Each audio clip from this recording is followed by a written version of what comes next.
We are live. Alrighty. Welcome everybody to Kitchen Sink Microscopy. We are live. And boy, is there a lot of shit to talk about today, isn't there? Oh yeah. Yeah. I mean, it's Well, just like every day there's something new. yeah. But we previously before this we were recording our lightning strikes twice, and the second one we kind of started getting into kind of like because I brought up the Israel striking Iran, and now they're like at war, Mhm. and we were speculating, I guess, that maybe there's a lot more going on than Right. just this little conflict, which and then kind of I think what we can discuss to some extent, if we want to make it kind of like an overarching topic, would be the shadow government, Hmm. Yeah. and which I was saying, in that episode, it's like a lot of people think that's kind of a conspiracy theory or something, but I mean, when you look into it, it's definitely fact. There's like people focus so much on the current administration, like in the US or in other countries and whatnot. But it's like, yeah, people come and go and they have different views and ideologies and things that they do. But behind that, there's a system, a bureaucratic system that persists and never changes. Right. And it operates for its own benefit, essentially. Well, and And eventually patterns persist so much that you can't really ignore them as just noise anymore. yeah. Um, Mm-hmm. and we've talked about this before where like we kind of have to separate the idea of proof being, proof in the legal sense Mm-hmm. versus proof in the logical sense. Like it can be blatantly obvious that something is going on, even if you don't have like, a mountain of evidence and a jury to back you up on it or anything like that. Like it, just Yeah. because it hasn't been proven in a court of law doesn't mean it's not true. Well, yeah, and something can be partially true or Mhm. potentially true as well, like fuzzy logic. That's kind of how I try to look at things. It's like there's never a complete false or a complete true. There's Right. somewhere in between. So it's like, you could consider it like a scale, right? So you have a weight that represents truth on one side, and you put little pieces of evidence on the other side, and it can eventually get really close to truth. Yep. And of course, it's important to consider like what those things are and if they actually relate to things. And that's where it gets muddy as far as trying to figure things out. But the thing is, like, because we were just talking about how, like, before Israel struck Iran, there were kind of peace talks, basically trying to negotiate with Iran about their nuclear program. And I mean, that was like actively going on. And then Right. wham, they struck their military structures and stuff, and it's like, oh well, so is that organic? Did Israel just do that out of the blue, or was this something that's been in the works for a long time? And maybe there's powers that be that don't want peace there, that they want conflict, you Yeah. know and so it doesn't matter how much you struggle to try to achieve peace. There's this kind of back end system that works against that, Right. and Well, has and the means. you look at the things going on all around the globe within the last 10 days, let's say. Mm-hmm. You had uh, nobody was expecting Ukraine to wake up and spank Russia so hard. Yeah. So, like, that really probably upset, you know, the shadow government if they do exist. And Mm. if they do, they're definitely operating in Russia, of Yeah. course, Oh, for sure. Uh, And keep in mind, this would be a global system. yeah. And so, like, okay, why don't we just, like, what is the shadow government? And in my opinion, because obviously it's not like an official thing that you can, oh, yeah, there's that organization. It, Mm, it's, it's wealthy individuals, like the elites, right. certain elites, not all of them, but certain elites that have an agenda. Right. It's big corporations, banks, military companies, that Lockheed Martin and all these guys, um, and Raytheon and stuff. And then you have obviously bureaucratic. systems like within government, Hmm. like especially certain ones like the CIA or the NSA, the CIA in particular, and it's similar whatever in other countries, that they all kind of work together for certain in certain cases, in certain ways, and then you have like politicians in general that kind of participate for a time in that, but like it it's a system that is not like any one thing, and it's Yeah. not like they're see, and I don't want people, because people, when you say something like that, they have this idea of like mustache twirling evildoers, like smoking cigars in a dark room, colluding together and planning this big plan. It's not quite like that. A lot of these individuals or businesses or whatever operate in their own self-interest, but they it just so turns out that like uh, doing that, everybody kind of wins when they Yeah. when these things happen. I don't know. It might actually be this shadowy cabal. I don't know if mustaches are a requirement to be in the club, Not but anymore. Or monocles. It used to yeah. be. But it would make sense when you think about it. Like I'm under no delusion that every politician is in on this. Like No. that would be ridiculously hard to keep concealed. Like when Mm-hmm. you want to run shadow operations, the fewer people that are in the know, the better. However, of course, you do have to have people in the know in positions where they can control, um, like important arms of your operation. So Yeah. in Well, that, like, I think there is definitely grand master plans that are made, probably made quite on the fly, and just they reach out to whoever they're in control of yeah. and pull the puppet string.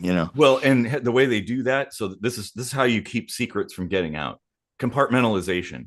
Hmm. So, like the Manhattan Project, for instance, when they were doing that, most of the people working on the Manhattan Project, and there were many, many people, it was like totally top secret. But the way they kept it from getting out is no, most of the people that worked there didn't know exactly what they were doing. Like Yeah. they knew they were part of a secret project, but the individuals who were working, they were only working on a piece of the project and they didn't see the big picture. So the people Yeah. who did know obviously were certain political figures and the physicists who were working on it and stuff like that. I could never work a job like that. No. Um, I I require more transparency in what I'm Mm-hmm. doing. And that's the very reason why I feel like I have that requirement of myself is Mm-hmm. that I would I would feel like shit if I found out that I was building the next thing to annihilate millions of people or something. Yeah, yeah, exactly. Like I would rather give up the career than be part of that and be like I was just following orders or I had no idea what was going on. It seemed fishy, sure, but I just had to put my head down and do my job. Like, no, I'm not that guy. Yeah, yeah, I know. I agree. Yeah, it would be really I couldn't. And that's where like I've been really disappointed lately in like the US military and like I would hope they're you know, largely made of people that are feel the same about that. Like, oh, if I'm asked to do something immoral or something that goes against the Constitution, I would rather get court-martialed than betray my country and my people and my Constitution. But, like we're seeing that the military would actually happily fuck us over. Like, Well, yeah, yeah. I mean it boy, it is hard because like it, there's so many moving parts and mm, they're moving very quickly. It's impossible to really keep up with all of it. And it's yeah, like it's we got also to try. yeah, I mean, ideally people would opt out completely. I mean, join the movement. you know, like let's you know walk away from all this stupid government shit, you know, and Hmm. build things as a community. Build communities, not armies, basically. Yeah. And that you like you the shadow government side of things. Okay, so like I'm saying, you can't really change anything, right? You can come in there with these lofty goals of changing something as like president or whatever, but there's nothing you can do. You cannot Right. change if the system doesn't want it changed. You cannot change it. So why keep playing the game when the game is rigged against the general public? It's wholly rigged against the general public. Like it is a self-serving system. And like I mean there's even been studies on like various uh Congress and Senate people, like the patterns of what they vote on and stuff, and basically consistently they side with the corporatocracy and Oh yeah. not with the constituents. Like 95% of the time, it's like, oh, big business, banks, whatever, the government itself, and they side with conflict rather than conflict resolution, peaceful conflict resolution. Like, Right. and I, I'm done. You know, like, Right. fuck it, Well, I'm out. there is hope. There was so I just heard about this today. A friend of mine, former military, was participating in one of these No Kings uh, protests, right, Mm-hmm. in Tacoma, and he sent me a an article. It was a study by some poli sci at Harvard, and BBC reported on this, and it they decided to do like a study on peaceful revolution versus violent revolution. Now, Mm-hmm. this poli sci was skeptical that peaceful revolution would be effective at all Mm-hmm. compared to a violent revolution, which has like a roughly 25% success rate, Mm-hmm. which is actually not bad. But they found that it's twice as effective as violent revolution Mm-hmm. if you hit a certain percentage of the population. 3.5% of the population being actively involved in peaceful revolution is has so far in the world never not been successful. Huh. That's And interesting. and you know, maybe it's too early to know for sure, but some of the estimates were that 11 million people participated in these No Kings protests, which is just shy of 3.5% of 340 million people. Yeah, yeah. So, Now here, and that's fine. That's all fine and good, but it just depends on what the goal is, which I think everybody is misguided in general when in these kinds of things. It's like we need to not say, "Oh, this system as it currently stands is bad. We want to like remove that and put another similar system in place."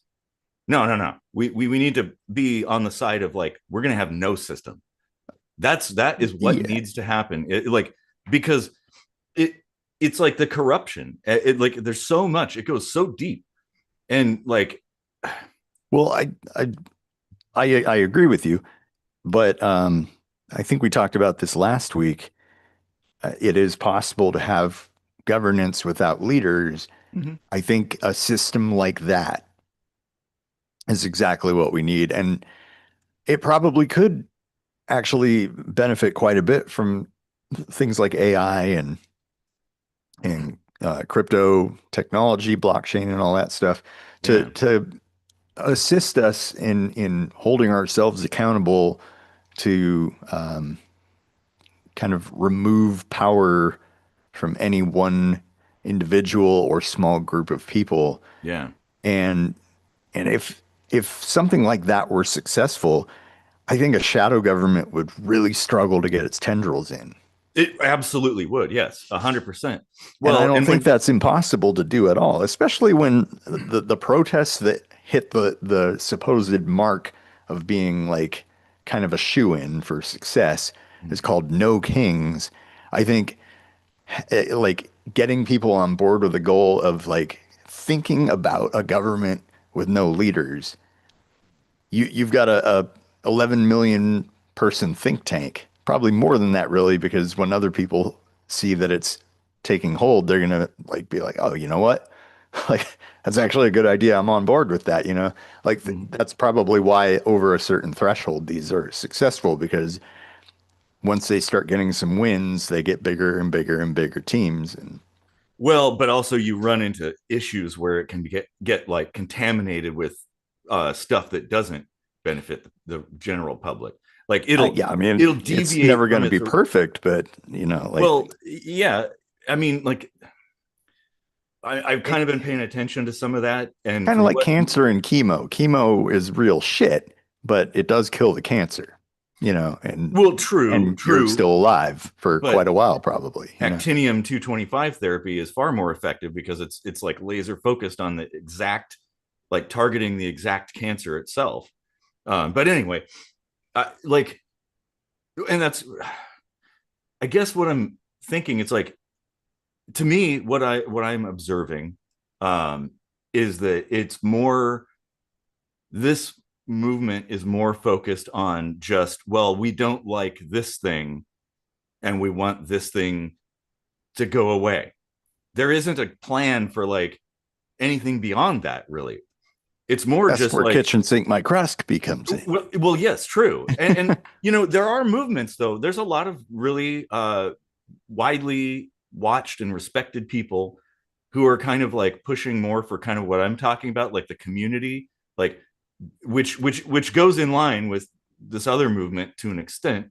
But like when you have a distributed system, like where it everybody's working together, kind of collectively, but they're sort of, it's smaller pockets of communities that are all sort of in. Like for instance, you could say Tacoma, right, or whatever. Tacoma can be its own community that operates completely independently, forms its own rules and stuff like that, but cooperates with Lakewood and Seattle and whatnot, and but they're their own communities too, and there's nothing beyond that. Like that's all you need. Yeah, And then you just have some kind of, I guess like any kind of high level sort of thing, like a federal sort of side would be more just to make sure everybody's getting along and not like doing stupid shit. Or maybe also because there's things like, if there is a natural disaster that affects like the entire country, you do need something to coordinate that, or to exactly. coordinate like FEMA. I think FEMA is a good organization if it were kind of cleaned up a little bit, because Hmm. like, how do you look at Hurricane Katrina, right? Yeah, FEMA dropped the ball on that. That was really bad, but people wanted to come help. And how do you coordinate all that? Like all the first responders, people supplying supplies, all the whatever, cleanup and yeah, finding people, and so it's like you do need that. Or what if, I don't know, another country invades a country, right? Okay, well, sure, you have the militia, which is everybody, but how do you organize that when you need to organize now? You know, the yeah, the Canadians are crossing the border. We need everybody to get up here. How do you organize that? You know, yeah. like I don't think that would happen, but like, but it could, something akin to that could happen. Hmm. So there should be some kind of organizational hierarchy, I guess, or something like where people, it's just like, okay, the federal side is just sort of, and there's sort of courts, right, to settle disputes, also coordinate whole country, whatever it is. But beyond that, whatever, you know. I think the communities themselves can operate independently, and at that point, you would, it'd be really difficult to have any kind of corruption come in, Yeah, because it would be limited in scope to just the one community. So like Tacoma could get corrupted, but that corruption wouldn't bleed over into Seattle because Seattle's its own community or whatever. And then you right. don't even need states at that point. You just have a No. whole country. Yeah, and that I think would be the hardest part to get a system like that off the ground is removing all of the programming from the the population of the US Yeah. and thinking that politics is a two-color system, like total binary. It's either this or that. Well, that that's by design, right? Like Yeah, of that course it is is. like You know, and that's why I say programming. You know, it's a constant struggle to not get caught in that kind of thinking mhm. in the US. That's well, And yeah, most and people aren't even struggling. They're just happily going with it, you know? yeah, they've been programmed and conditioned to well, and Mhm. a really good illustration. I saw this cartoon once um that was brilliant because it exactly highlights what I'm talking about here. There's a like a building and it's kind of like cutaway. So you like there's no roof, but there's like two doors. One, it says left and right, and there's these cows walking into the left and right, and then they join in the middle to a larger room that's the slaughterhouse. Yep. So it's like that's my point. Is like it doesn't matter how you vote, you're going to Yeah. end up with basically the same outcome, maybe with just slightly different flavoring, you know, Hmm. and the same potential for bad shit to happen, you know, and rarely does good shit happen. That's the thing. It's like that when we participate in politics, very rarely does anything actually good come out of it. And so why not, why don't we make it ourselves? Like because it, for instance too, why do we need somebody on like here, say in Washington state, why do we need people in Washington D.C. to be deciding what we do over here? Like they don't even, they've never even been here, most of them. Like they don't know. And it's the same thing with like even just Washington itself. The western side of Washington and the eastern side of Washington have different needs and wants and different cultures. And you know, like so why have one whole state? Why not just have communities that naturally form and they know what they need and they make it happen? Yeah. Like and overall like the biggest the federal side of things would just be to ensure that everybody is cooperating. Like you can Right. have And uh, somebody last week had mentioned along those lines that tax revenue is an important mm-hmm, uh, part of all of that, preventing something like that from happening. mm-hmm, But the more I think about that, the more I go back to the fact that like I do really feel like money is something that also really needs to be addressed, and that I really think there's, you know, somewhere between no need for it and a definite need for at least some different version of commerce, you know? mm-hmm.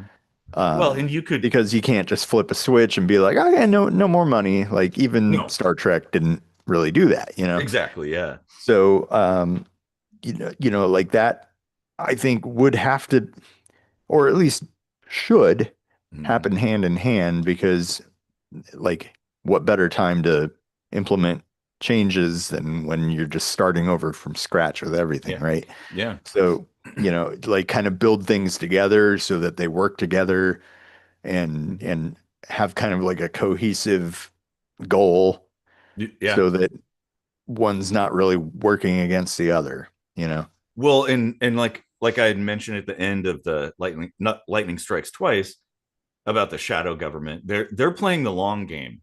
I Hmm. mean, this is like we're talking multiple generations of individuals and organizations and things like that that are all that they're not interested in change immediately. It's like this is no, this is something that's slow, so you Yeah. don't even really notice that it's changing.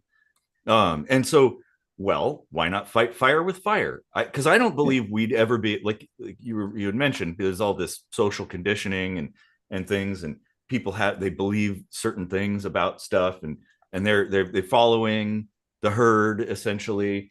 And I don't think you can change that overnight. But what we can do is start planting seeds so that Yeah. future generations can take up that mantle with a good set of tools in their toolbox and a really solid plan. And like that's where discussing these things comes in. to play Right. is that, like, you know, it'd be foolhardy to charge forward with no plan and not having any real idea of how to implement something. No, we need to slowly and methodically put together a plan and get the word out and get people to start thinking differently about things. And, because it's like, well, kind of like my journey to atheism and anarchism wasn't overnight. It wasn't like I just saw one video or read a book and all of a sudden this light bulb went off. No, it took a long, long time. And, there were moments of clarity where it's like, oh, yeah, that makes perfect sense. But it took, the lead up to that was many, many, many layers of understanding, like coming to an understanding of things. And at one point it was kind of like, oh yeah, okay, I think I'm there now.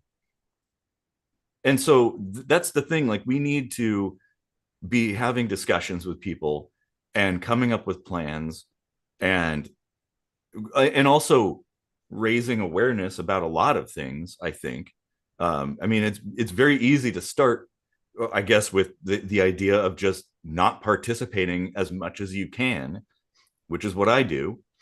Obviously, Yeah. I still got to pay taxes and I still got to follow the rules and stuff, Well, but like, this shadow government, I almost guarantee you, if its existence is real, it's not a government like the way we think of government. It's mm, probably more like what we're talking about, what we need to do.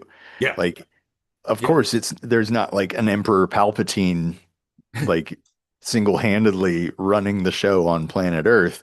mm, It's just the people who have the money to get the things they want realize that if they work with other people that have lots of money, it's much easier because like it's an undeniable fact that there are things that can't be done alone. You yeah, have to have systems for them. And yeah. the shadow government fully understands and embraces that Mm-hmm. and uses their elite system to have the cushiest fucking life possible, you Which, know? yeah, and to be able to control, because Yeah. a lot of people, these people, they get off on controlling other people and Hmm. being in charge. And well, and so that's the thing, it's like they are following this plan to benefit themselves at the, expense, I guess, of other people, of us. So we would want to craft a system that is facing the other direction, that benefits the people, that is basically truly of the people and for the people, Yeah. like. And the only way we can do that is to have a system where it doesn't matter if you're an elite, you don't have any influence any more than anybody else. And I mean, yeah, I guess if you have a bunch of money, you could do cool shit like start up a space program of your own. It's like, okay, well, honestly, I think that's cool. That's a good use of money because it's like, oh yeah, okay, that's an awesome thing. But when it Hmm. comes down to waging war or something, that, no, that's not good. And What we're controlling the what, public, like not allowing people to come to their potential, their true potential, thwarting people, keeping them down. I mean, all this bureaucratic red tape is there to do that very thing. yeah. And maybe initially it wasn't intended to be that way, but now, well, it's a tool that can be like a weapon that can be wielded for that purpose, to that end. Yeah, what we're And of course, talking about here is social anarchism. mm-hmm, Like we've touched on that many times before, where socialism and anarchism have quite a bit in common, mm-hmm. or let's say they can, They can, yeah, and yeah, I looked it up, and there is actually like a movement for that sees individual liberty and social solidarity as mutually compatible and desirable. It yeah, advocates for social revolution to eliminate hierarchical power structures such as capitalism and the state. And that's sort of what we're talking about, like yeah, mm-hmm, deconstruct the idea of government, deconstruct the idea of money as we know it, like and just operate as communities and get along with each other. Like, yeah. how hard is that, Well, and you know what? That's what human beings have been doing forever. Hmm. That's like, that is, innate in our DNA essentially that we want to help other people. We want to Yeah. cooperate because that's survival. The Hmm. ones who don't help and don't cooperate don't survive, Yeah. you Like know? I feel like we're close enough now to a paradigm shift where the state of the economy all over the world has Yeah. become such to the point where like there's so much of a majority of people that know 100% assuredly they will never have enough money to even be comfortable, much less rich. Mm-hmm. So like the idea of getting rid of money altogether becomes a lot easier to imagine when you can see that there's clearly enough infrastructure in the world for things to just work, you know? Mm-hmm. And just because money runs the world now doesn't mean that it's like dilithium crystals or something. There's not like some inherent power in the paper that we print that like gives off this radiation that makes things go, you know. Yeah. Yeah, We exactly. look for things that make things go. But was that the Packleds? Who? Aclids, yeah. Yeah. Oh man, always Star Trek. Well, yeah, and like I think I would say it's not worth trying to necessarily craft a system like a replacement, but it's because we don't know what that'll look like. Like allow the masses to craft that together, right? People to figure something out. Balkanized commerce probably makes sense. What's that? Balkanizing Yeah, commerce well, yeah, probably makes sense, you know. and I mean, in a way, it's sort of like, well, we had a long time ago a one world currency, and that was gold and silver. And I mean, we could do crypto or something, but like, I think having something that's beyond the control of any system is good because it's like, well, we can mine gold, but well, currently we can't just turn lead into gold, you know. It can't be crafted out of nothing. Or so it's like something like that. And like if I have gold, I have it, right? I can Yeah. You can be like, oh, give me, so much gold for this, and I could be like, yeah, I have that, and I'll give you that. But nobody else can like control that. Yeah. Whereas like with fiat currency or even certain digital currencies and stuff like that, if any, it's centrally controlled. So it's like somebody can manipulate that very, very easily. Like the value of the dollar compared to other currencies. I mean, countries do that all the time, fiddling with the value essentially. Um, and of course, it always works the way we don't want it to work, where the money you have becomes less valuable, and the people at the top benefit in one way or another from that. And well, why would we want to use a system like that? I Yeah. want a system where it's like, hey, it's always consistent, and it's immune to manipulation. Because there's another factor for corruption too, because it's Yeah. the manipulators who are also playing part of that game, and they because the system is able to be messed with, well, they take advantage of that to their benefit, Yeah. and that's bullshit. I think that's totally bullshit. You know, it would be a good idea for movements like this to branch out of their own countries Mm-hmm. and and start forming collaborations independently of everything else, really. Yeah, yeah. Because there are a lot of moving parts to stuff, like just looking at money alone, like that's crept its way into everything. Mm-hmm. But one major thing that it kind of powers is power. Mm-hmm. Um, like energy and stuff like that. And there's Korea, I want to say South Korea just had kind of a breakthrough with like energy conduction that was like zero loss, Hmm. like completely conserved energy, which is huge, That's right? Like massive. That is, like yeah. so much is lost to heat, Hmm. um, and they lost nothing.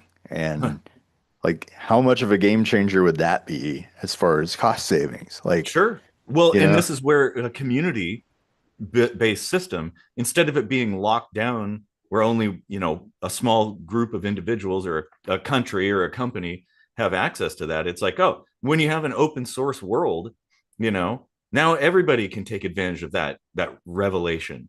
right? And yeah, like that's a good thing. And human beings do that on their own.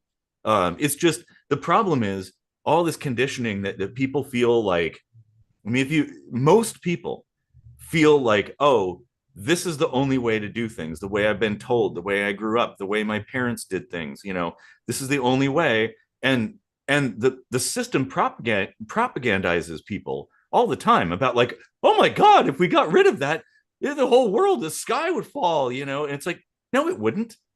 There was a time before that existed and everybody was fine. And there could be a time after that when it doesn't exist and everybody be fine. Yeah, Like it it, it isn't necessary to have this bureaucracy or this political structure. Because they always, this is the, I mean, you can look back through time, even just in like the US, for instance. I mean, I grew up here, you grew up here, so it's like a good example. But like, think of all the politicians and all the promises they've made. Have they ever kept anything? I mean, like in any kind of big significant way. I mean, everybody's been promising the same shit forever and ever, yeah. and like, oh, we're gonna make it better. It's gonna get better. It's gonna get better, and it never does. The metric to look at is um the effort, because it's not like any one person in government can, well, should be able Yeah, to make yeah, things happen just by their will. Um, like no, they but they do have to go through a process and stuff, but there are definitely like, I mean, I've seen plenty of politicians, Trump included, do things that they said they would do.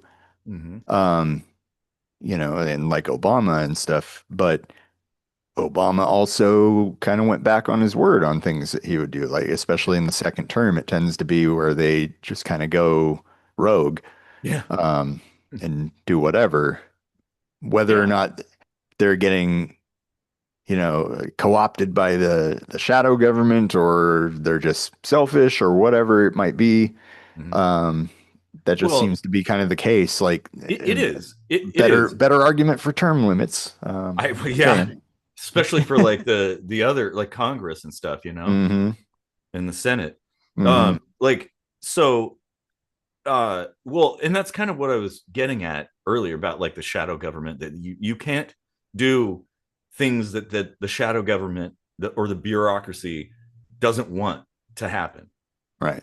It'll only happen if they, and so what they'll do too is they'll give you like a little, to dip your toes into the pool. Basically, they'll give you just a little nugget of what they said they were going to do, right? or or they'll do something that appears on the surface to be what they said, but the reality of which is completely different, and Yeah. certainly isn't in our best interest, like our being everybody, like the populace. Mm. And so and that's where it's like, okay, well, the only way out of that I can think of, and the easiest way, I suppose, and the one that's the least amount of bloodshed, is indifference. Like, and but combined with community involvement. So right, we just turn our back on the system and we just start doing things on our own at whatever we can do, and eventually that system will wither because nobody's playing the game anymore. I I don't know if I agree with at least the definition of indifference, though. Like, I really feel like it's important to care Mm-hmm. about like your fellow humans, and and what's happening, what they're going through, not just your own struggles, but like and indifference in an active sense or lack of activity, I guess is the Yeah, better yeah. term. Lack of participation. Is kind of how like existing systems thrive, you know, without any resistance whatsoever. You're just allowing the bad shit to continue Well, rather no, than no, no, no. actively doing something to remove it. Like I'm you can't talking. remove something by doing nothing. Yes, you can. How? If okay, look, if everybody just today decided to stop paying taxes and not use any government service, never vote ever again, and we were just like, yeah, we're just going to do it for ourselves. Well, How do you stop paying taxes? It comes out automatically. You have no control of that. well, but you no, a company that they're the ones that are playing along with the system. If you run your own business, you actively have to pay taxes. It Mhm. doesn't come out automatically. And but that's the point. Is like I'm not really talking about like, oh, we'll flip a switch and oh, magically everything's going to change. No, this is the long game aspect of it, where we need to get people to start thinking in a different way about Yeah. things. To like, okay, you can still participate, you can still maybe vote and get out there and be political, but also recognize at the same time that you want to make that diminish, right? To make it go away. It, Yeah. you know, Well, it's like for instance, I can go to church, um, but if everybody stopped going to church, churches would go away. You know, right. Um, hmm, yeah. I mean, that's a little different though. Like tithing is entirely uh optional. yeah, It's not like if you stop tithing, then the church will come with guns and, yeah, you know, yeah, like yeah, exactly. so like even if you're a big corporation, it's not like you have the power to just be like, "Hey, we're not paying tax anymore," because the government will squish you. Well, that's Um, that's true. But if you start changing the mindset of people, eventually, even the enforcers will have the same mindset, and they won't enforce anymore. Or you could be active in politics and get into politics as somebody who's like basically wants to be a monkey wrench in the system and like try to kill it from within. Obviously, that's very difficult because the system is designed to corrupt. So you could have the best of intentions and go into politics and you will eventually be corrupted. It's like a friend of mine who he joined the army and went into the Rangers. So he was a ranger. And he told me he read this book about like brainwashing, and he's like, I want you to check me and make sure I don't get brainwashed. mm, And like we would send letters back and forth and stuff like that. And the last letter that he sent, basically at the end, he's like, "Yeah, I think they got me. I think I'm brainwashed now." But it's like, yeah, see, it doesn't matter who you are. The system is designed to maintain its power at all costs. But I don't know. I mean, I don't like the idea of there being like this, I don't know, like violent revolution or fast revolution doesn't necessarily end with the benefit of the people. right.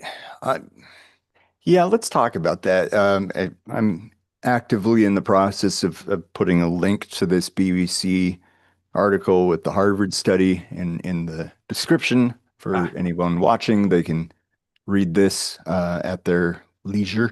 But the the concept of peaceful versus violent revolution. Let's talk for a moment about this article and how they delineated between those. mm-hmm, If there was any kind of military involvement in whatever the goal was, like a regime change is mm-hmm. usually kind of the usual goal. That's pretty Um, common. Yeah. yeah. with India, like Mahatma Gandhi and stuff, there was like a weak but still present British military um, involvement in that, so they didn't count that as a peaceful win. But when like I said before about like evidence, right? Like the peaceful part of that was a huge one.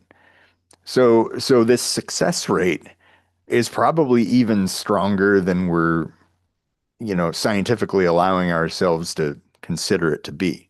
Yeah. Like I've basically had a change of mind here because like this is a great moment to point out on the show, like a change of mind. Mm-hmm. Even as of yesterday, I thought like, you know what, like this is going to come to a violent revolution. It has to, Mm-hmm. um, because the military isn't even siding with the people. So what else can you do? And it may still come to that, but you're not going to get much success without the peaceful part, at Yes. least to bring people on board with it. If it comes to, push comes to shove, of course, violence will be necessary. And I think a lot of the regime changes that come out of, the 25% success rate of violent revolutions didn't get there just with, oh, let's jump to violence. Yeah. There probably was at least some effort, uh, where people were like, hey, please listen, to our plea. Mm-hmm. And when that falls on deaf ears, of course, people get angry, Yeah. and that's justified. At least, at the very least, very frustrated. Yeah, and that's healthy. Like I don't buy into the stoicism stuff where like you should push that away or equate positive or negativity with emotion.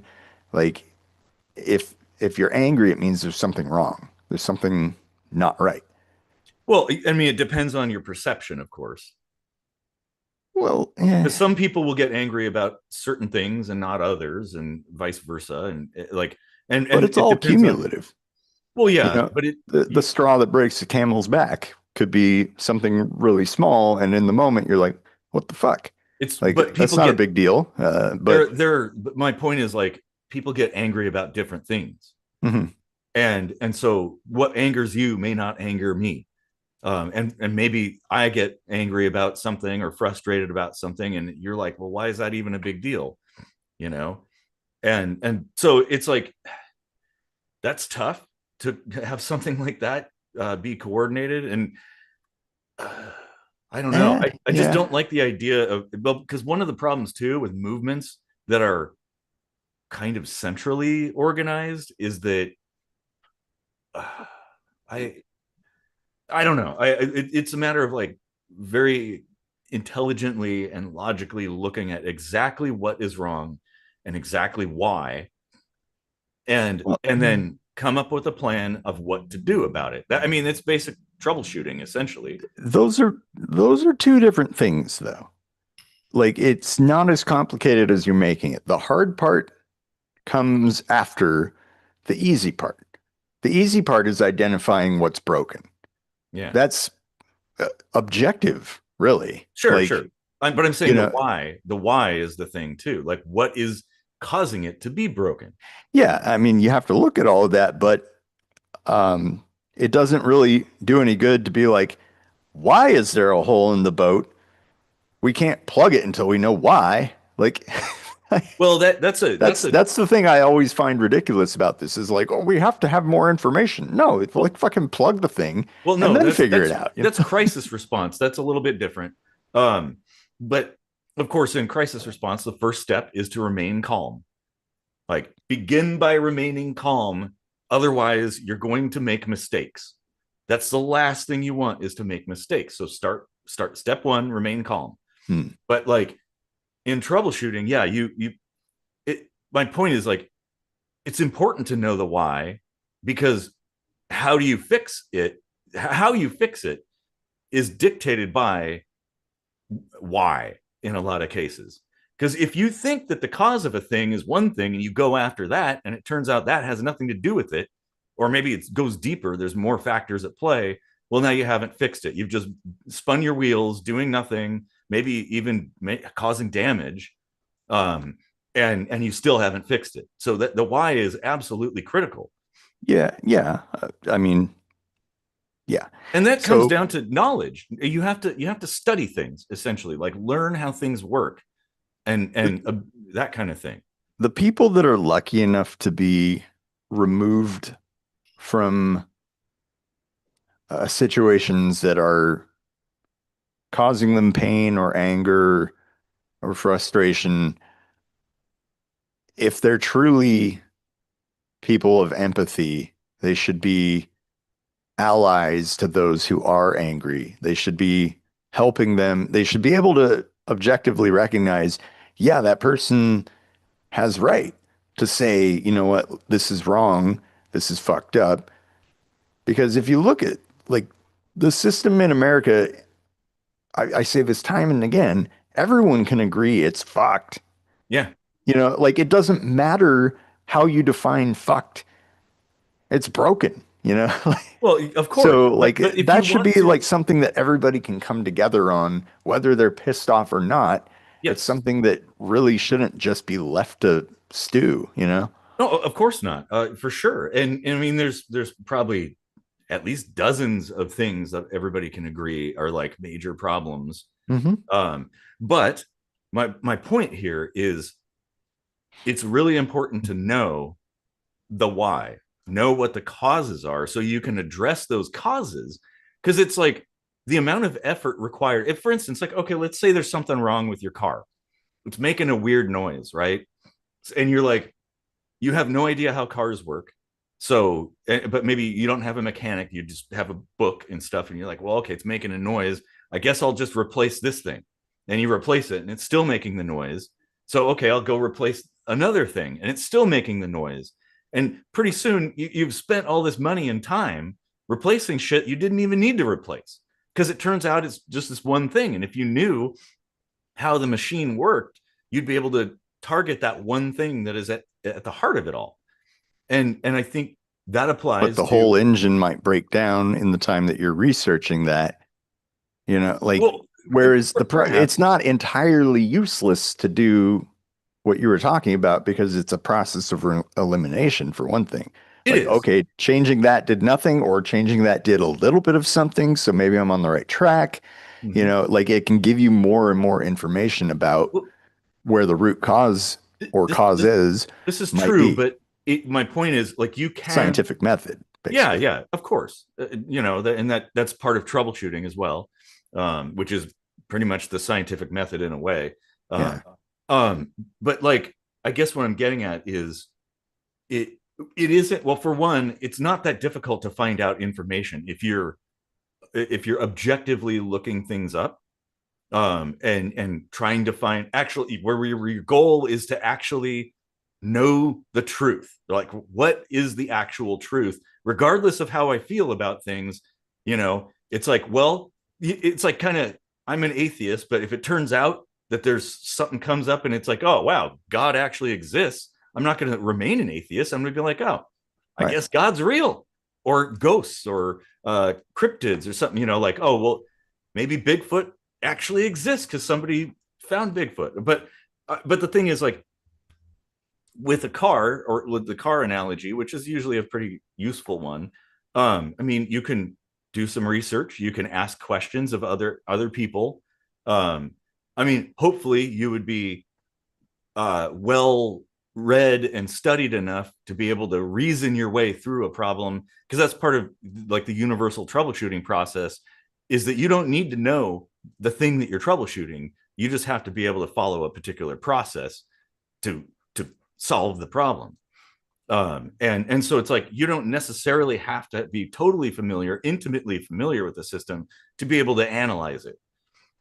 And so it's not like, it's, I guess it depends on what the situation is. And you also, too, like, if you're talking systemic things, it's like, well, you have to also weigh how big of a problem something is. Like, and that's hard, because obviously that's kind of subjective in some ways. Um, but I guess You can Google that, essentially, is my point. Right now, we have the technology. It's not going to take that much time to figure something out. Although, one of the problems, especially when Then it there's comes to, critical thinking involved in that and stuff. And yes, it's like, of course. like don't get lost in the weeds too much because like, like I said, you gotta kind of got to look at the big picture rather than micromanage everything and, you know, be overly concerned about whether or not you're doing things the correct way or going in the correct direction. Like it, if you're in a shitty situation, and that much is objectively clear, even if you end up in a different shitty situation, the transition is uh, kind of a wavering point where like even even the most powerful shadow government would be caught unawares and have to make real-time adjustments. And that that's powerful. Um, I think that's why we're seeing so much chaos right now, Yeah, like following the Ukraine thing with the drones and the Trojan horse attack, like and now all of a sudden, like boom, Iran and um, I feel like a lot of that stuff is very reactionary and like, oh shit, that's not part of the plan. Now what? it is powerful, but it's also Yeah, hollow because it will never solve the problem unless you do the right things. And like you're saying, if you end up in a different shitty situation, well, okay, maybe this one is a small pile of shit, but the next one is a huge pile of shit. And now you're swimming in it. Like that's where I'm saying it's important to go in the correct direction and know your enemy essentially. yeah, Um, but I mean, what are the odds though? Like hindsight is 2020, but if yeah, I mean, there's just as good a chance that you end up in a better situation.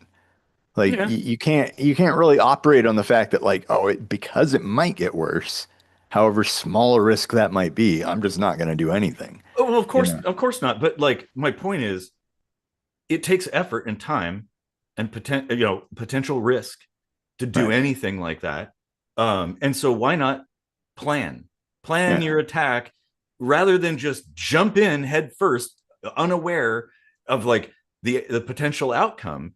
When you could just take a little bit of time to plan. I mean, if you're controlling an army and you're attacking or defending or whatever, like it won't behoove you. It certainly wouldn't. Like you could be like, well, we might win, we also might lose, but let's just attack.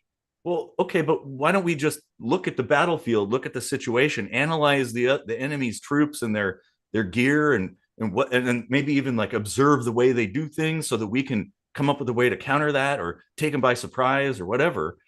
Um, I mean that it's really important to plan and to have a really good uh direction, well, sense okay, of direction, rather than just like, oh, like going back to, well, for one, with cars, the consequences of just kind of randomly changing parts is like money and time and maybe like bloody knuckles or something, um and but like and okay, well, that's just on you, right?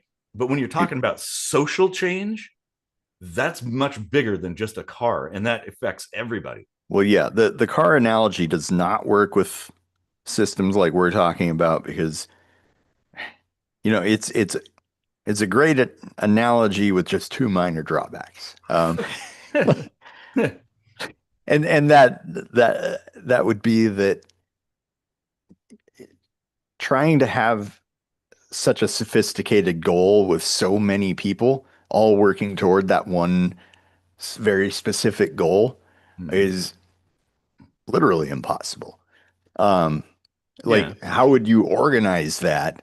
How would you organize that without it being infiltrated by the powers that be? yeah. You can't. Like that's why the goal has to be very simple, very direct, very straightforward. Remove leader X.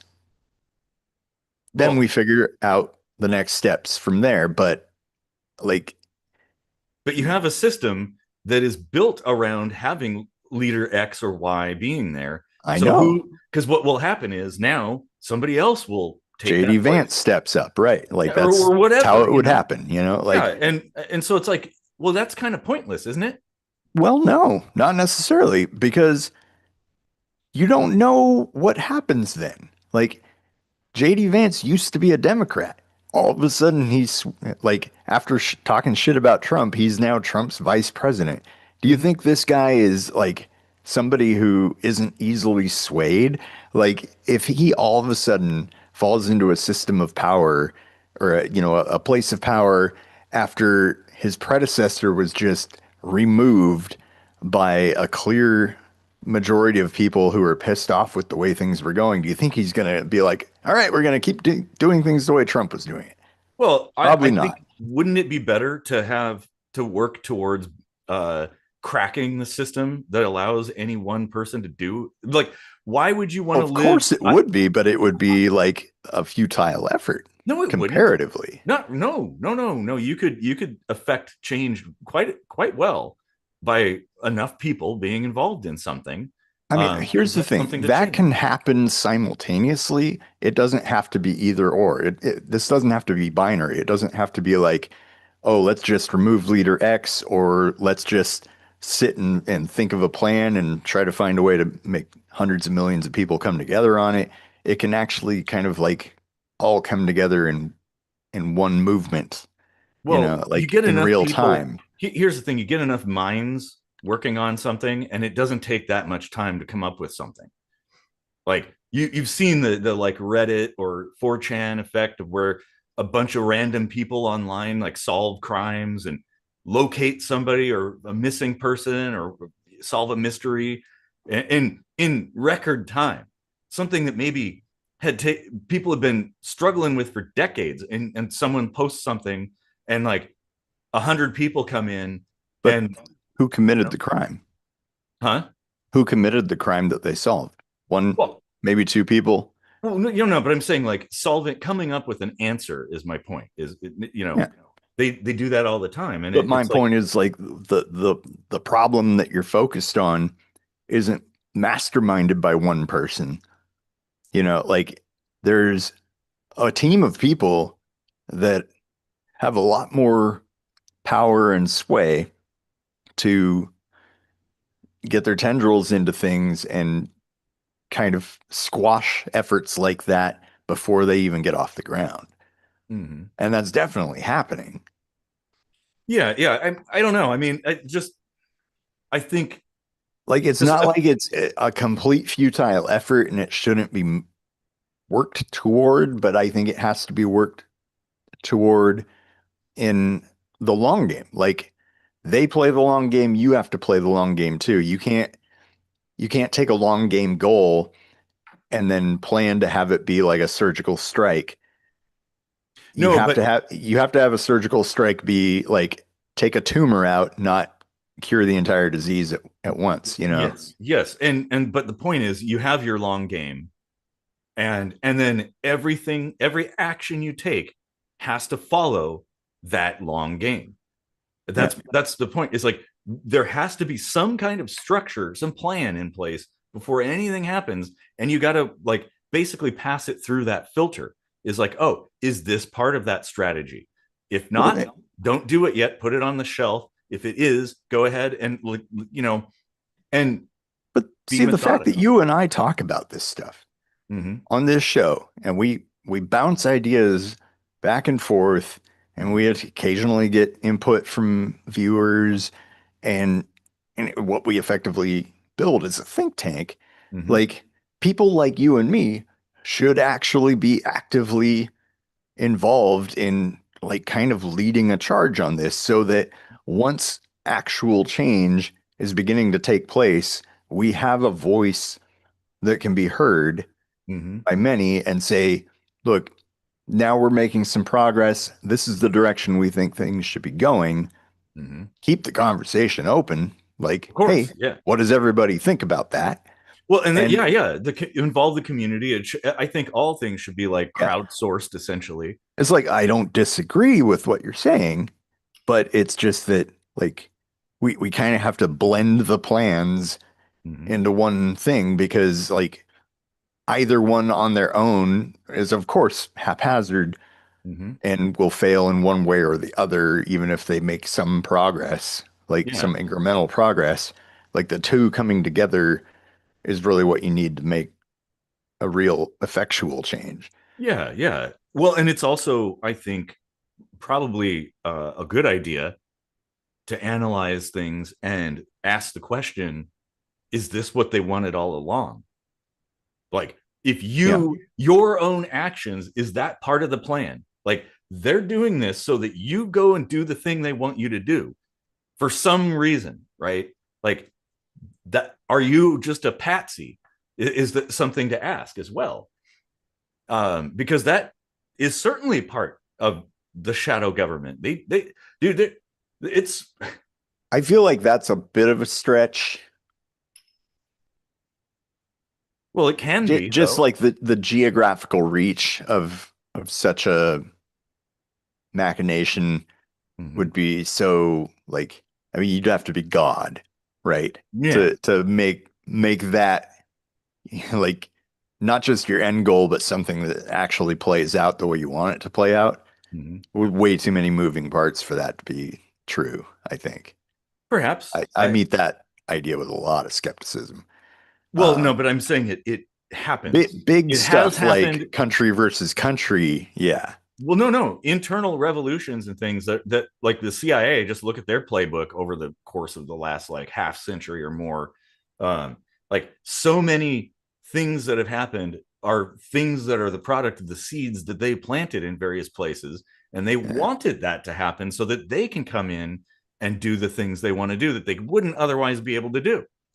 It's like the what they classic people call it the Hegelian dialectic, but that's not really the case. But essentially, it's the problem reaction solution thing. Um, and so that's my point. Is like anytime you start feeling emotion, that's the time you should start getting skeptical because Eh, what you know. I'm not saying you should dismiss it, but you should ponder those yeah. things and be like, well, wait, why am I angry? Why am I feeling these emotions? Right. Because maybe it's somebody decided they wanted you to feel that or whatever.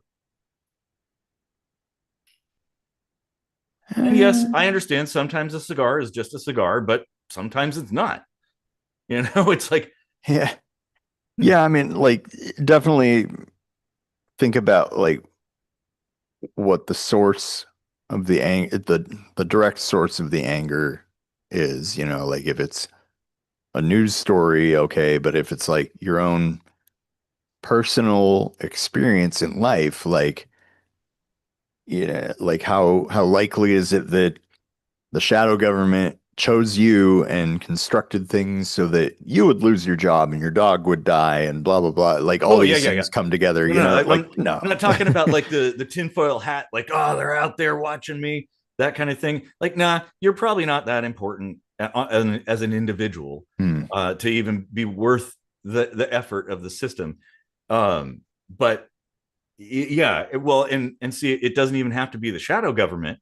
It could also be opportunistic individuals who will hop onto that parade and start directing it the way they want it to go. So that we have to have caution about as well.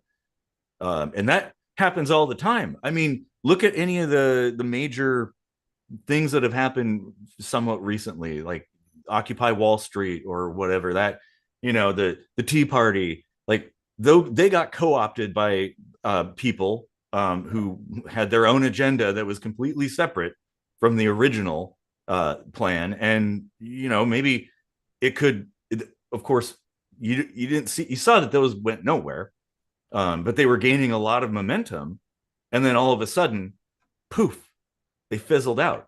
Yeah, And so it's like, well, what if that happens? right. How do you guard against that from happening? Well, okay, so what was it, yesterday or the day before? Uh, Two Minnesota lawmakers were gunned down. One died, and Mm-hmm. her husband, and then Yeah, the and her. other and his wife were injured.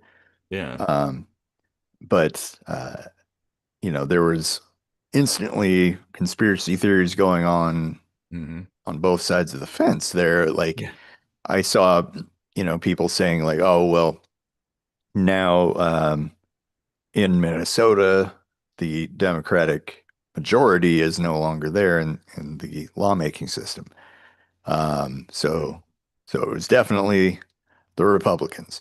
Yeah. And then I saw another guy, a friend of mine who initially said, you know what, like they kind of sided with the Republicans and voted against this thing that the governor Tim Walz wanted. Mm-hmm. So maybe there's that. But then today he messaged me and he was like, you know what, I think I was wrong. Um, and it looks like he's just kind of like a lunatic, but they did find him with like all these No Kings flyers, and I was like, well, yeah, but you remember 5 years ago in Seattle when they found that off-duty police officers were inciting all the looting and the vandalism to make it look like, Yep. the The, people that were pissed off the, about George the, Floyd getting killed the were black the bloc ones causing it, people, like black bloc false people. flag Yeah. shit, Well, yeah, like it could also be a false flag, but yeah, it could also just be a crazy guy. yeah, I mean, that's possible. It's just like the timing, I suppose, is coincidental, but that doesn't necessarily mean it's connected to anything else. right. So yeah, it's like that's Like where critical there's thinking. motive on either side of the fence, and Sure. you know what? Like this is a good point to stop and think, is there a fence? I, there shouldn't be. There really No, shouldn't there be. isn't. Like if the shadow government wanted that to Mhm. make both sides of the fence angry at each other. Yeah. Like, Well, yeah, and that's where we should. and these are real human beings Yeah. dying and getting injured Yeah. Exactly. for all of this political theater. Like, Well, and I think that's whenever those things happen, we need to step back and like you said, is there a fence? There shouldn't be in this case. It's like, yeah, it, it actually almost is. It offends their souls when we take their death and politicize it and yeah. make that the focus when it should just be, oh shit, that's a really tragic thing. That's terrible. Yeah, Like these are state I and saw. local lawmakers. They're not part of the shadow government No, cabal, no, no, definitely. no. Like, And because I saw like a news video on YouTube that popped up about that, and I watched it. And I'm like, wow, that's crazy. And scrolling through the comments, there were a lot of people who were just like, oh man, that's tragic. But then you saw mudslinging start happening, yeah, where it was like the blue team versus red team, and people are like at each other's throats in the comments. And I'm most like, of those are bots. Like, yeah, I probably, yeah. But it's like, that's exactly what they want. hmm They want people to fight. Because, like, when we fight, we can't organize. right. We can't work together because why would I work with you? I don't want your dirty Klingon blood in me, you know? Well, Like, I'll tell you the most effective thing I've found in combating that is, when I'm railing against something that I think is wrong, mm-hmm, based on my own principles, right? yeah, And someone comes along and gives me a politicized argument, mm-hmm, I find the common ground. They're all like, oh, but the Democrats. And I'm like, yeah, the Democrats are shit too. yeah, And yep, that instantly brings it down a notch. mm-hmm, And before you know it, we're on the same level. Like that's the thing to do rather than being like, yeah, well, both sides are shitty. It's better to be like, yeah, isn't that fucked up? yeah, Like, you know, like, yeah. like it's better to rather than to diminish somebody's reaction to something, it's better to like commiserate with them and That's be like, like, that's you know what? basically, Yeah, that is fucked up. that's conversational Aikido. Yeah. Essentially you're just redirecting their energy towards like well, I mean, ideally it would be towards like some kind of discussion and peaceful whatever end. hmm But well, yeah, and I see that all the time where I get people try to pigeonhole me because I have a particular view on things, and it's like, no, I'm I'm an outsider, man. Mm. And that diffuses things too, because it's like, especially if like I'm in a conversation with somebody and I'm like, oh yeah, I'm an anarchist, that like it's just like pops that bubble immediately, because it's like, well, what do you got now? You can't yell at me for being a Republican or a Democrat or conservative or liberal or whatever, because I'm none of those. Like, oh shit, well, all your ad hominem shit just disappeared, so now all that's left is the conversation. Yeah. you know Yeah, I You mean, could still do that even if you have a political leaning. yeah, like, well, okay, so it's not that the binary thing is 100% made up, right? Yeah. Like these are real issues with real opinions and stuff. Mm, And wherever those land in this false dichotomy, mm. sure, you could be lumped into that group, Yeah. but that doesn't define you. Nope. And that's the important part. Like people define each other based on that, Mm. but more often than not, people that I talk to, even if they seem like they're hardline left or right, they identify as somewhere in the middle. Yep. Hmm. Generally speaking, yeah, Because it's not one or the other. it's much more Nobody nuanced. wants to be simplified down to that, No, like, no. Well, some people have nothing better to do with their lives than be that identity, right? They don't have their own identity apart from their politics or whatever, which is sad. And that's something mhm. that probably needs to be worked on, because it's a lot more nuanced than just that. Human beings are very colorful and in their views, and also it's important too to push that within partisan politics, that there has to be room for people to have different views.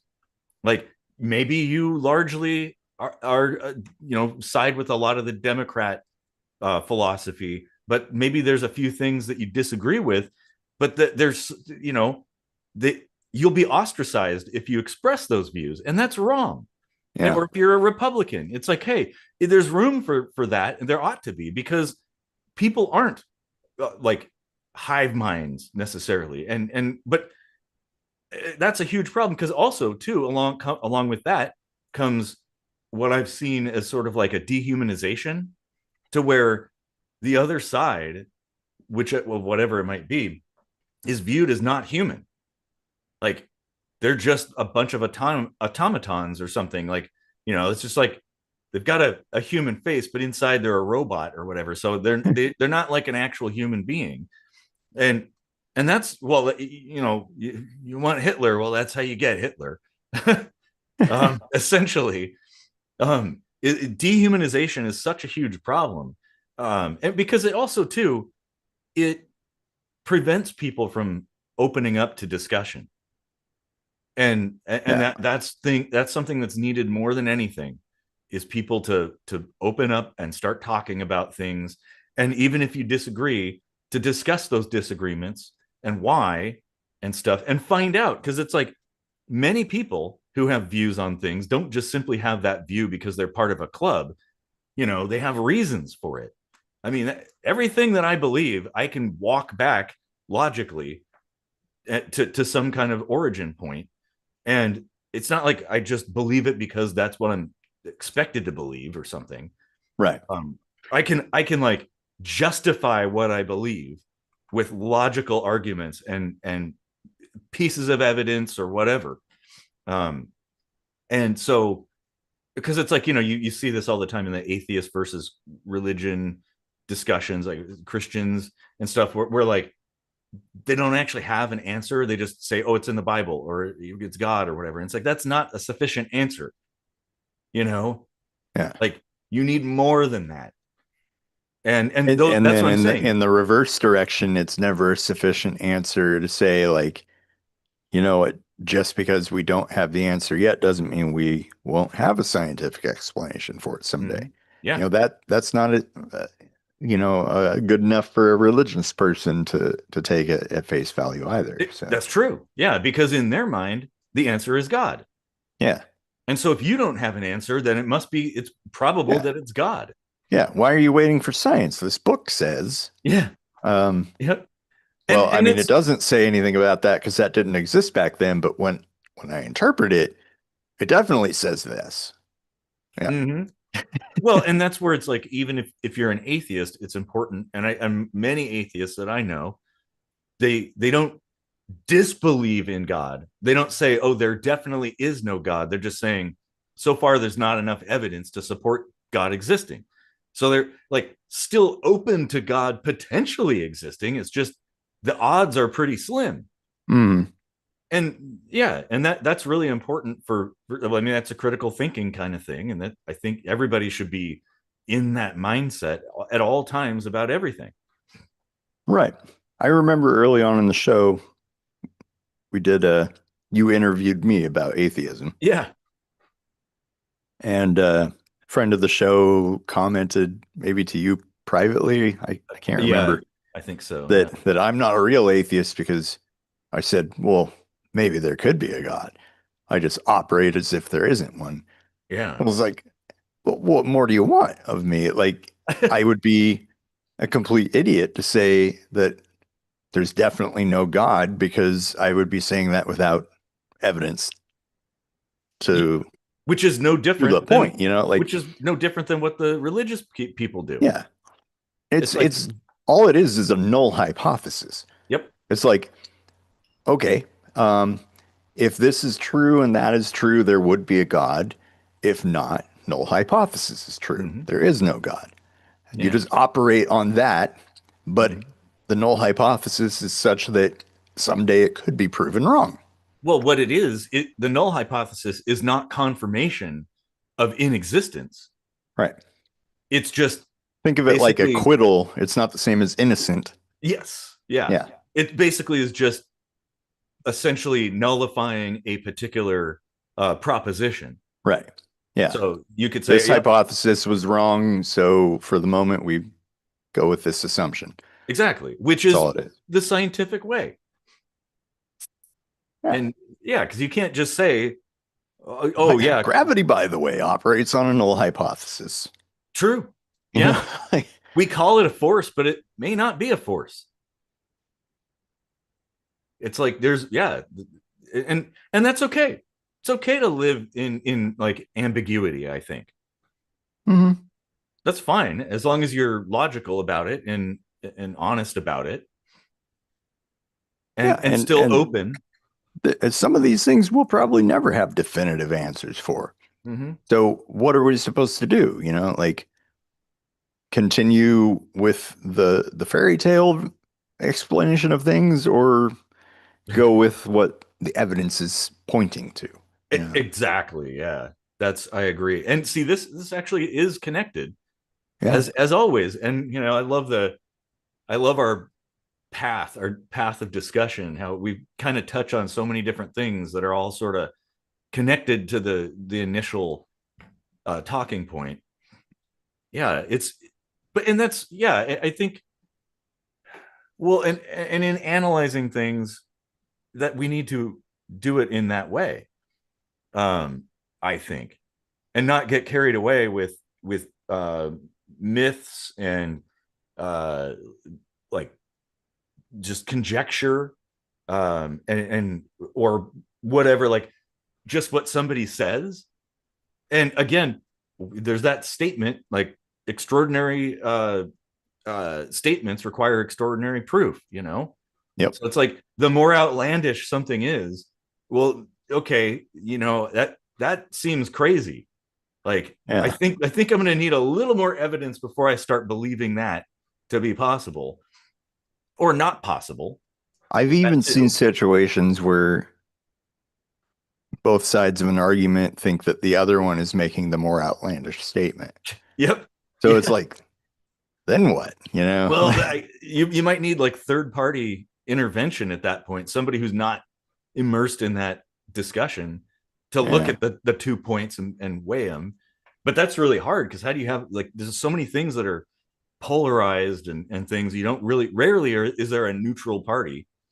AI, AI, maybe that's a good way to settle a Maybe. disagreement, or to, maybe start questioning what you're thinking is true.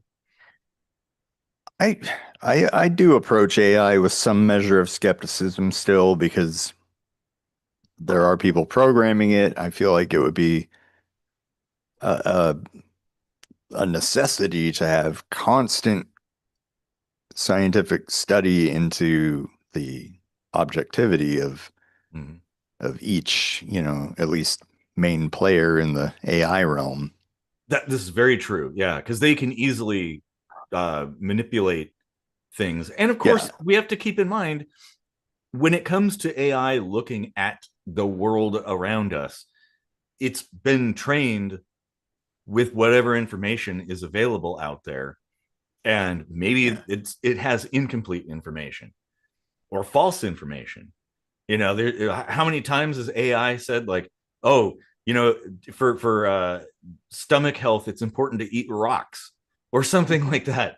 When people ask it questions, it's like, yeah, it's just it's pulling from somewhere, and it isn't wise. It's just looking at the data it's fed. So garbage in, garbage out.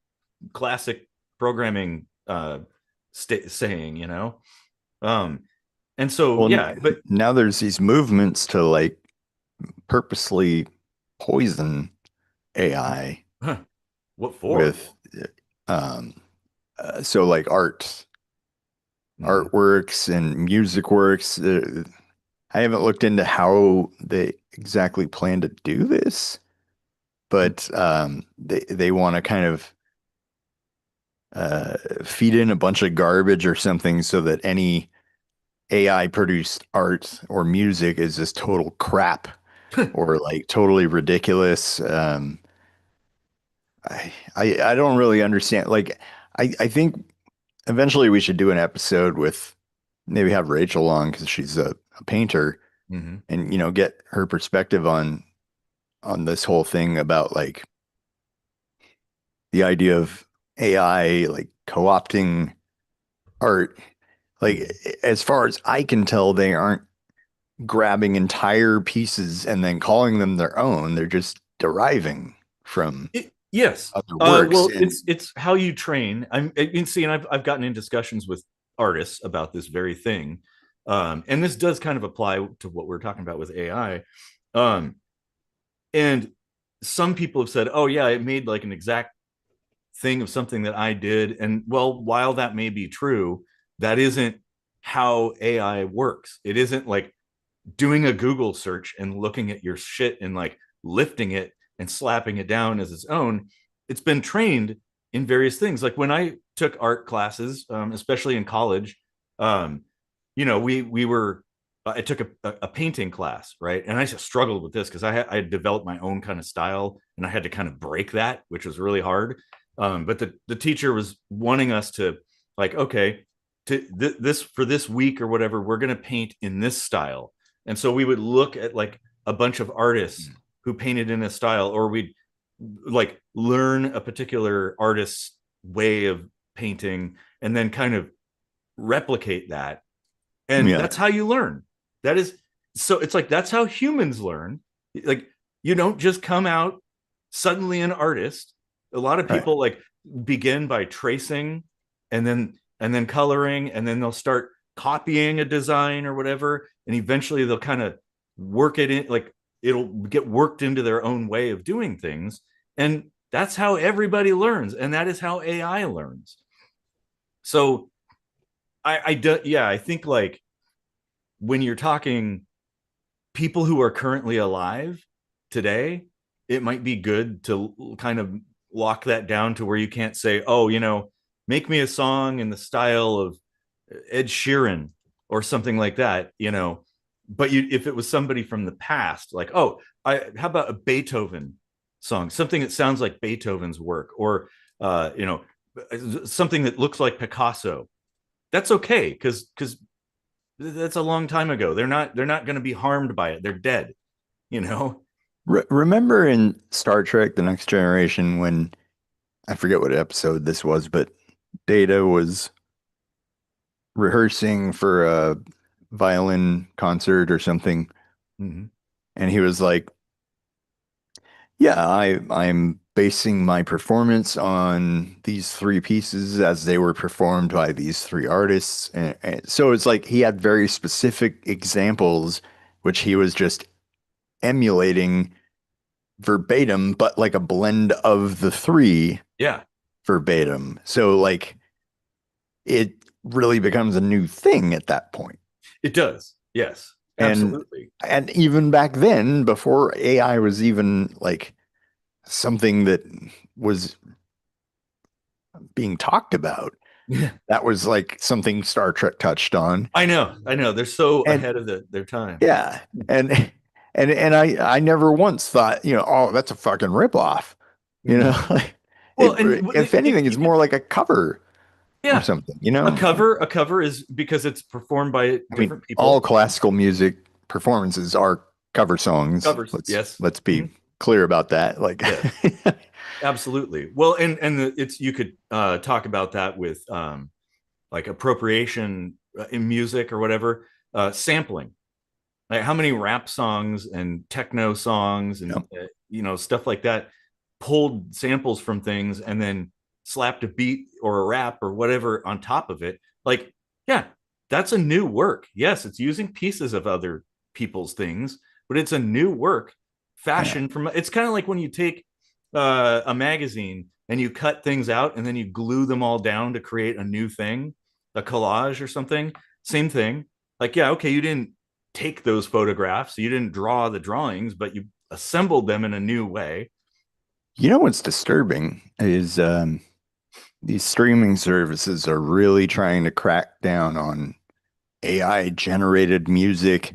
Mm-hmm. And in doing so, they're beginning to get to the point where they won't allow monetization of anything that uses any kind of sample or get this like any kind of DAW like Fruity Loops or FL Studio Really? because the synthesizers that you use to create the sounds in that DAW were made by somebody else. I But was like, that what? argument is so ridiculous because you could follow that logic and say, well, oh yeah, that band that's using that particular guitar, that's that like I made that guitar, so therefore that sound is my sound, not yours. Yeah. Like, And how bullshit is that? I had I was uploading my album coming out soon. Uh and I I had to change something, so I took the release down and then I was re-uploading it. And then now mind you, it had already been accepted and it was about to go to all these stores like Spotify and stuff. Mm-hmm. And I took it down and I re-uploaded it. And then it was all like, we took your release down, the whole thing, because one song was AI generated. And I was like, the What? fuck? Huh. Um, and so I emailed them. I don't think they ever even responded to me after this. Um, well, no, they did. I was like, yeah, I submitted a song and then I took it down and I had to fix something. I don't even think it was the song itself. It was like metadata or something. No. And I re-uploaded it and then it said it was AI and he was like, "Oh yeah, all you have to do is take a screen recording with audio of the program you use to create that music so that we can confirm that you made the music." And I was like, "No, fuck you. Like I'm insulted Yeah. and I shouldn't have to prove with that much amount of effort that I wrote this song that you already fucking approved once." Yeah. You know, Well, like and so, but whatever that's system they're using is not a human. no. So like their shit is flawed and they're making me do extra human labor to prove that my shit wasn't AI. Like fuck you. What one might say genetic flaw. Yeah. Well, and because that's stupid because then it doesn't allow you to do revisions. Hmm. or a mix, right? Because like a lot of people who do electronic music, they'll have multiple versions Yeah. of the same song. So maybe they'll use slightly different synths or drums or whatever, different backing vocals, or modify it in some way. And I, and see, this is where this goes into the whole. I mean, obviously, we're kind of off topic here, but it's interest. It's still interesting. Um, but it's like this is where copyright is bullshit. Like Yeah. it stifles development. That's where, and patents the same way. It's like they're so you know so non-moving, right? Like just a stone. Like they don't want to move at all. No wiggle room, no nuance, because they're just so into following the letter of the law, hardcore. Even if you use AI to make music, I don't give a fuck. Like Yeah. people are complaining that there's AI music on Spotify and it's blah blah blah and it's like taking like it's competition or something. It's like, you Yeah. know what? Like if it's competition, if it's good enough to be competition, let it be. You Yeah. know, but the fact of the matter is like if the AI itself isn't holding a copyright, Mm-hmm. fucking what's the problem? Like Yeah.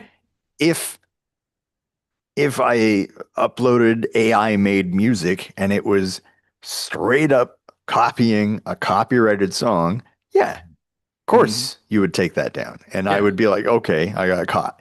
But Mm-hmm. if I was like, AI, make me a song that invokes emotions of melancholy with touches of humor and utilizes the style of Tchaikovsky and Mm-hmm. Marilyn Manson. Yeah. And Yeah. and it's like nobody's ever done something like that before. Nope. AI makes it for me. Mm-hmm. You're gonna say that that's not like art? Yeah. Well, and it's Even if I didn't manually choose notes or anything like that, like I had a vision, I used a tool, whether it's a synthesizer or a guitar that I'm strumming or Mhm. AI, it's my creation. Well, yeah, because and it's still art. It's derivative, as Mhm. all art is. There is Who no built the original art. guitar? Who made the Well, strings? and Like that's what I was about to get at. It's like if they're going to get that nitpicky about these things, then you might as well follow it to its logical conclusion, which is the only way you can hold a copyright to music is if you bought all the electrical parts and soldered together your own synthesizer and programmed it. You cut down a tree and cut out the body of the guitar and the neck, and you cut, machined it down and built everything. You built it all by yourself. Like yeah. that's the only way. Like, I oh, altered the and law of physics to modulate a new frequency of sound that nobody has ever used before. yeah, exactly. It's like I think it's just highlighting the absurdity of it all. That Mhm. like maybe we should just give up on the whole copyright thing and just kind of let things be, you know? I'm smelling a new alter ego story where What's instead of the sawtooth and the sine and the square wave, we come up with the Mobius wave. It's that? Nice.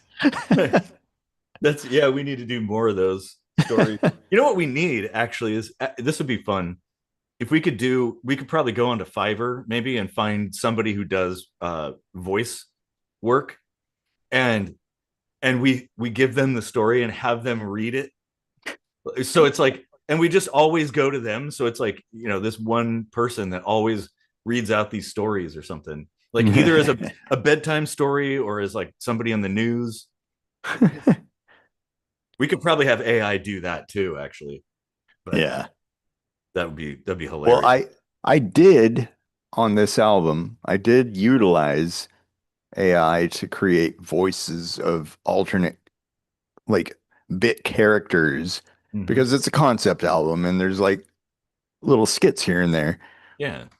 And so, of course, like I ended up doing two different characters myself. Mm-hmm. the main characters of the story. But then there was like a female main character, kind of like a side character, not in it that often. Mm-hmm. And for that, I had my stepdaughter do some vocals. Mm-hmm. But then everything else, where there's like a secretary on the phone, or a nurse or Mm-hmm. something handing the doctor a report or whatever, all that stuff's AI generated. TV Yeah. commercials and stuff like that, all that's AI generated, and it Mhm. sounds like real humans. Yeah. And But it's a by use. the way, the one song that they sent back saying it was AI had no AI in it.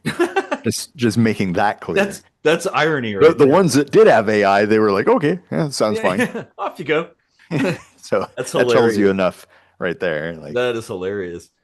I this is actually I kind of like what we're doing here because this is almost like after hours. yeah, Like we finished the main conversation and now we're just off on a different little tangent that sort of spawned from the conversation. it's so weird the directions we go sometimes. Like, I know. Well, and I think that's one thing that makes our show kind of special is how we have views and opinions and knowledge about a great many things. mhm. We're not one sided at all. And yeah, Well, and especially like on the third beer or so, we really start making more sense, I think. exactly. Yep. Or or maybe it's the exact opposite, and it just We seems just that way to we us. yeah, we think we're making more sense. The Although viewers should probably try to keep up with us on the beer because that's where you're really on the same wavelength, you know? yep, exactly. Yeah, totally.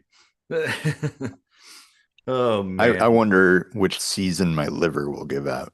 Is that are we I going think to take a have a little poll or I'm getting close. I'm starting to notice anytime I drink beer, I feel really horrible the next day. Even like I'm not getting drunk or hangovers or anything. Like I'm just not feeling right. oh Uh, yeah. might have to stop drinking. Ugh. Ugh. Yeah, perish the thought. Yeah, Oh man. Yeah, well this was a really good. We covered a lot of stuff in this one. yeah, We're about an hour and 30 so minutes in. Yeah, this is good. yeah. Well, definitely want to direct people to our products because we have swag now that we can sell, and um, we've got a couple items on there. I made a tote bag for your Tacoma prepper thing, Oh, nice. a prepper bag. That's cool. Right on. So you should probably do a video where you fit stuff into your Yeah. prepper bag. That's a good idea, actually. Oh, that's yeah. I'll have to get one then. Um, I made like an abolish ice Mhm. shirt and hoodie, like about how like we're all humans, we should help each other out and stuff like that. Yeah. So yeah, we should just every time we come up with a cool idea on the show where we're like, that should be a shirt, now we can just make it a shirt. Make it a So shirt. Yep. Exactly. Yeah, and and I oh, think you know what? We would be remiss not to mention that on June 11th we lost two great artists, the frontman of Nitzareb Mhm. and Brian Wilson of the Beach Boys. Like Yeah. Yeah. huge influence on my writing. Even on this particular album, there was a couple of songs where I was really thinking like, what would Brian Wilson do with the harmony here? Hmm. Um, like he was a fucking genius. Oh, Like yeah. hands down, like Oh, otherworldly. I don't yeah. know. No Like, kidding.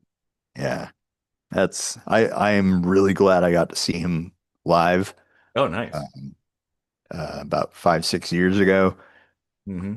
Doing like a lot of the Pet Sound stuff, Yeah. and the Zombies opened up for them. Oh, dude. So that was super cool. Nice. Uh, it was like being a kid again, listening to the 97.3 oldies Hmm. station Yep. Which I think is now, yeah, it's a talk radio. or I think country or or something. country. Yeah, I mean the stations keep changing all the time. Country talk radio. Yeah, exactly. Oh man.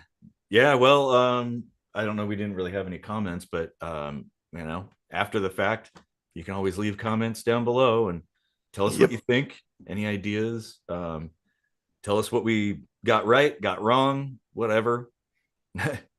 Yeah, Yep. cool. Well, All right. Well, it's time to empty my bladder. So, yep. So I guess we will bid you all farewell. Yes. Let's see. So how do you turn this off then? yeah, I think we're ended. Yeah. Okay.